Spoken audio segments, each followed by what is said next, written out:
Bonjour chers frères et sœurs en Christ, que la grâce, la paix et la miséricorde de notre Seigneur Jésus-Christ vous soient abondamment multipliés. Shalom et bienvenue dans cette nouvelle vidéo de 7 minutes de pain quotidien du 4 juin 2026. Nous poursuivons notre lecture dans le livre de Actes des Apôtres, chapitre 14. Et nous allons lire aujourd'hui le verset 13. Nous avons vu dans la vidéo précédente que les hommes de Lystre qui avaient entendu la parole du Seigneur et qui avait vu le miracle qui s'était opéré en ce que cet homme impotent des pieds, boiteux de naissance, qui n'avait jamais marché, s'est tenu tout droit, fermement sur ses pieds, à l'intonation, sous l'instruction de l'apôtre Paul, bien évidemment sous le Saint-Esprit qui parle au travers de lui.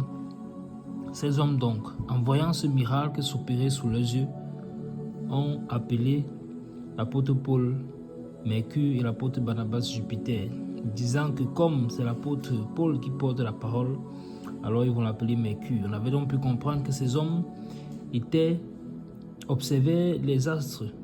Ils étaient donc des idolâtres.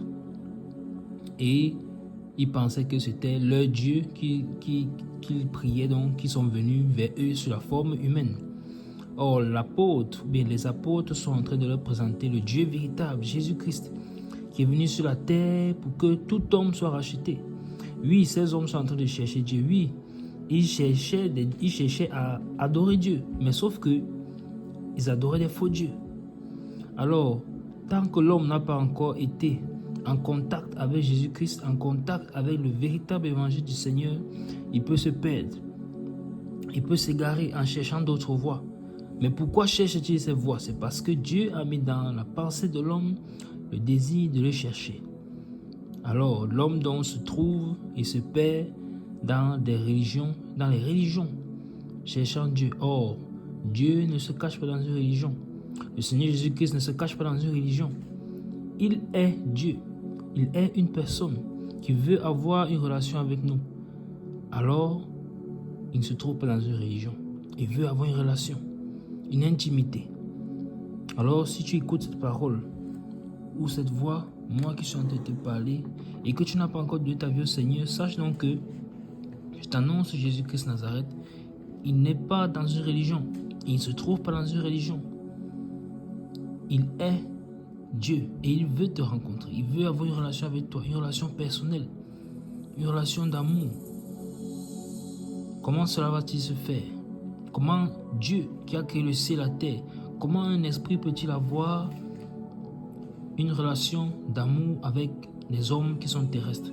Eh bien, c'est parce que l'homme a été créé à l'image de Dieu, esprit, âme et corps. Le corps retourne à la poussière, l'âme, c'est d'elle qu'il s'agit, c'est elle qui doit être sauvée. Quant à l'esprit retourne toujours à Dieu, car à la création de l'homme, Dieu a insufflé dans l'homme, chose qui n'a pas été faite pour le cas des animaux. Alors, nous sommes donc un être, des hommes, constitué d'esprit, d'âme et de corps. Alors, Dieu est esprit. Voilà donc pourquoi nous aussi nous pouvons avoir une relation avec lui, parce que nous sommes aussi esprit. Et il a insufflé son esprit en nous. Et au-delà de ça, il est lui-même venu sur la terre en tant qu'homme, donc pour vivre dans la chair. Donc, il peut véritablement nous sauver. Il peut véritablement avoir une relation avec nous. Alors, c'est pourquoi je t'exhorte, si tu n'as pas encore donné ta vie au Seigneur, à le faire. À le faire sincèrement, de tout ton cœur. À te repentir de ta vie passée menée jusqu'ici sans lui, égaré et loin de Dieu. Et de venir à lui. Il te purifiera, il nettoiera tes péchés, il effacera toutes tes transgressions. Il t'accordera son esprit. Son esprit est le gage de la rédemption, le gage de la vie éternelle. Ensuite, entre dans les eaux du baptême, car comme Christ est mort, toi aussi, en entrant dans les eaux du baptême, c'est ta mort, la mort du vieil homme. Et en ressortant des eaux, tu ressors avec Christ de la même manière que Christ est ressuscité d'entre les morts. Alors, nous allons continuer notre lecture aujourd'hui en lisant le verset 13. Qu'est-ce que ce verset 13 nous déclare? Je vais le lire. Le prêtre de Jupiter, dont le temple était à l'entrée de la ville, amena des taureaux avec des bandelettes vers les portes. Il voulait de même que la foule offrir un sacrifice. Amen. Je lis le verset. Le prêtre de Jupiter, dont le temple était à l'entrée de la ville, emmena des troupeaux avec des bandelettes vers les portes et voulait, de même que la foule, offrir un sacrifice. Amen. Donc, on a dans la confirmation de ce qu'on disait tout à l'heure, que ce peuple-ci adorait les astres. Il pensait que les astres étaient des dieux. Et il pensait que les apôtres donc qui sont venus vers eux leur présenter Christ sont leurs dieux. Non, non. Et ils ont voulu offrir donc des sacrifices à cause de cela. Il y avait donc le prêtre de Jupiter. Souvenez-vous que c'est ainsi qu'ils ont appelé Barnabas, Jupiter. Alors, il y avait donc le prêtre de Jupiter. Où se tenait-il? À l'entrée de la ville. Son temple était à l'entrée de la ville. Donc, vous pouvez y comprendre que toute la ville était impactée par cette œuvre. Toute la ville, presque toute la ville, s'adonnait à cette idolâtrie.